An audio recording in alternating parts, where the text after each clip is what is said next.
빈살만 왕자가 미국으로 유학을 가기로 다 결정이 됐는데 출입국 관리처에서 미국에서 핑거프린트 10개 다 찍어야 된다. 그래야 우리 미국으로 올 수가 있다 했는데 내가 죄수도 아닌데 내 지문을 왜 거기다 찍어야 되냐. 난 동의할 수가 없다 그랬더니 그럼 못 온다. 그럼 나 안 가. 이게 그 사람의 기질이에요. 이 사람은 처음부터 미국이나 어떤 외국 나라들에게 내가 니네 기조에 왜 따라해야 되는데 라는 인식이 많았어요.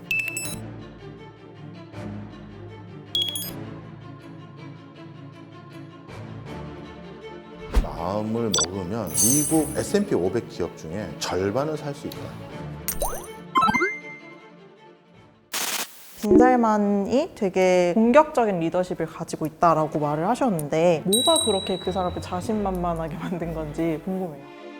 리더십이 확 바뀌었는데요. 옛날같이 수동적이고 보수적이고 온건한 의사결정이 아니에요. 빈살만은 30대 중반이니까요. 그러니까 30대 특유의 강건함, 진취성, 혁신성 이게 있는 거예요. 워낙 본인이 굽혀본 적이 없어요. 재벌 1세, 2세, 3세에서 3세는 아주 큰 차이가 나는 경우가 통상적이에요. 재벌 1세와 2세는 자기 아버지가 자수성가해서 그 큰 회사를 일굴 때 아들은 옆에서 도운 경우가 있어요. 누군가에게 부탁도 해본 적이 있고 누군가에게 머리도 숙여본 적이 있는 사람들인 거죠. 그런데 3세는 태어날 때부터 금수저를 들고 태어났잖아요. 누구에게 숙여본다든가 부탁해본다든가 그게 없는 거예요. 네가 뭔데 감히 나에게. 미국 상대로 아무리 그래도 배짱을 부릴 수 있는 이유가 단순히 그 사람의 성격뿐만 아닐 것 같아요. 이 사람은 자기가 가지고 있는 무기를 쓸 줄 아는 왕인 거예요. 2070년에 지구에서 가장 영향력 있을 인물 하나만 꼽으시면 누굴까요? 내년도 어떻게 될지 모르는데 2070년을 내가 어떻게 알아? 이렇게 얘기하거든요. 근데 딱 한 명 정해진 사람이 있어요. 빈살만? 빈살만이죠. 2070년에 지구의 일정 지분을 가진 사람 중에 확정된 지금 유일한 첫 번째 인물인데 빈살만은 전 세계의 가장 중요한 자원 중에 하나인 석유.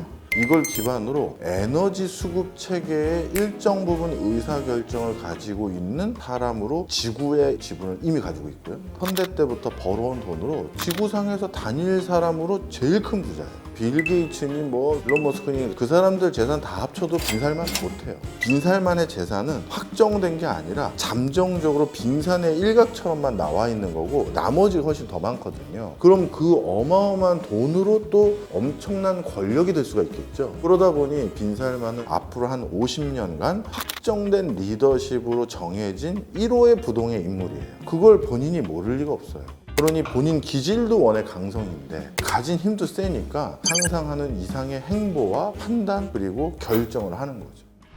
빈살만이 가진 돈이 엄청 많다고 하는데 돈이 가장 많을 수 있는 이유가 아람코라는 회사 때문인 것 같아요.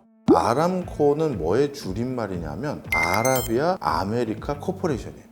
스탠다드 오일, 엑선 모빌 바로 미국의 정유회사들이랑 사우디 왕자들과 같이 합작해서 설립한 회사가 아람코인데 야 너희 땅 밑에 원유 많더라. 근데 너희는 원유 캘 기술력도 없고 자본력도 없잖아. 우리에게 그걸 캐서 활용할 수 있는 권한을 줘. 그러면 너희에게 수익의 일부를 줄게 해서 생겨진 게 아람코입니다.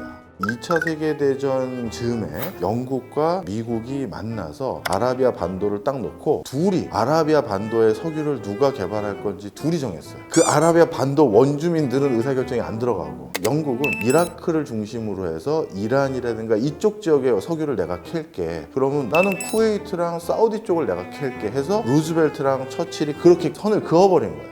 1970년대 들어서 전설적인 사우디의 에너지 장관이 있는데요. 그 사람이 바로 오펙 만드는 걸 주도했었고 우리가 뭉쳐야 된다. 왜 석유를 캐서 100을 벌면 우리는 10도 못 가져가고 미국 정유회사와 석유 열강만 90을 가져가느냐. 이건 부당하다라고 해서 그때 그걸 문제시 제기했고요. 그리고 나서 오일 쇼크를 일으켰잖아요.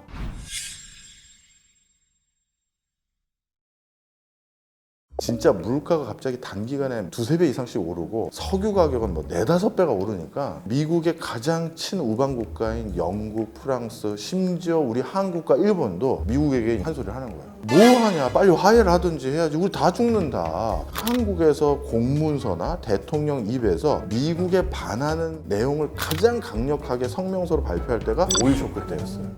우리는 미국의 지금의 정책 기조에 절대 동의하지 않으면 이런 내용이 다 있어요. 야, 우린 그거랑 다르니까 석유 좀 줘. 그때 미국이 결국 묘수를 가지고 옵니다. 외교의 왕이라고 불리는 사람이 있어요. 헨리 키신저라는 사람인데 원하는 게 뭐냐 물어봤더니 아람코의 유가를 국제적으로 결정할 수 있는 권한을 우리에게 돌려달라. 왜 우리 땅에서 캔 물건에 대한 가격을 뉴욕의 정유사 사무실에서 결정하냐? 미국은 전 세계 석유 가격을 다시 중동에서 올려버리면 대응을 못할 수도 있잖아요. 그래서 생각해낸 방법이 좋다, 올려줄게. 이것만 합의해다오. 전 세계에서 석유를 살 수 있는 화폐는 달러만으로 결정하자. 니네만 유가를 결정하는 게 아니라 우리는 화폐 양을 통해서 유가를 영향을 미칠 수 있으니 그렇게 해서 서로 협상을 한 거죠. 그때 아람코의 지분을 다시 사우디에 돌려준 거예요.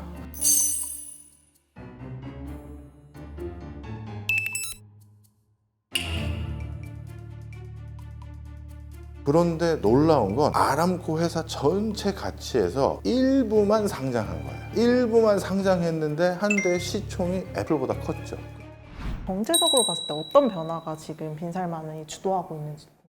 이 사람은 돈을 쓸 줄 아는 사람이에요. 빈살만이 그리는 네옴시티라는 그 미래지향적인 도시. 마블 시리즈 영화 보다가 거기에 뻑갔다고 하더라고요. 블랙팬서. 아프리카 열대 우림에 싹 지나갔더니 갑자기 미래지향 도시가 확 나오는데 저거다. 저거 만들겠다. 그렇죠. 모래사막을 딱 지나다가 갑자기 한 2200년쯤 건립될 것 같은 미래 도시를 만들면 좋겠다. 그 영화 보고 영감을 했다는 거예요. 빈살만은 기분이 또 상한 게 있어요. 카타르도 리더십이 젊어졌거든요. 아무리 봐도 우리가 탈석유 시대를 대비하려면 이 아라비아 반도에서 탈석유 시대에 뭔가 역할을 하고 계속 승승장구할 나라는 딱 한 나라 정도 있을 것 같다. 카타르라는 나라도 중동에 있음을 광고하고 싶습니다. 어떻게? 축구. 중동 최초의 월드컵을 제가 개최해 보겠습니다. 경기장에 다 에어컨을 틀냐고요. 빈살만이 그게 화가 난 거예요. 내가 못해서. 중동 최초의 타이틀을 뺏긴 거잖아요. 지가 감히. 그래서 빈살만이 지금 뭐 하고 있느냐? 좋아, 네가 에어컨 몇 개 틀고 월드컵 유치했다고? 그럼 난 중동 최초의 동계올림픽을 유치할게. 가능해요? 그게? 저도 어떻게 해야 될지 모르겠는데 이게 바로 빈살만의 스케일이에요. 그래서 작년에 빈살만이 방한했을 때 우리나라 재계 총수들이 다 갔었잖아요.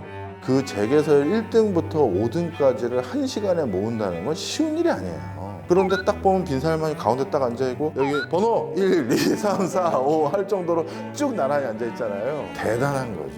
그것도 공식적인 일정이 없었는데 좀 오라고 해. 했더니 온 거거든요. 그만큼의 파워죠. 그러면 우리나라가 그렇게 재계 총수들 줄 세울 정도로 사우디 쪽에 집중을 하고 있는데 우리나라가 사우디를 통해서 만들어낼 수 있는 일자리라든지 아니면 산업에는 어떤 것들이 있을까요? 너무 많죠. 너무 많아요. 사우디가 고민하고 있는 모든 것들에 대해서 대안을 다 우리가 줄 수가 있어요. 대표적으로 도시 인프라를 더 조성해서 발달된 국가를 만들고 싶습니다. 건설 토목은 중동 지역에서 한국이 가지고 있는 브랜드는 이미 신뢰도가 제일 높아요.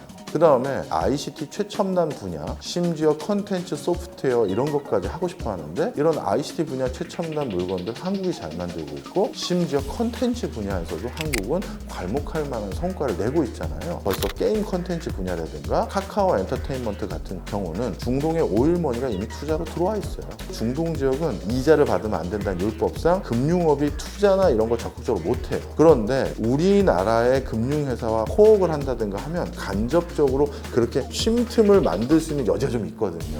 그런 것들도 우리가 해줄 수 있는 여지가 많아서 앞으로 할 게 정말 너무나도 많은 나라예요. 지난번에 빈살만이 방한한 다음에 일본 방한은 그냥 돌연 취소하고 그리고 바로 돌아갔잖아요. 그런 일들이 몇 번 더 일어났으면 좋겠어요. 한국과의 관계가 더 돈독해서 우리도 조금 어려워지고 있는 경제의 돌파구를 중동에서 찾았으면 하는 바람입니다.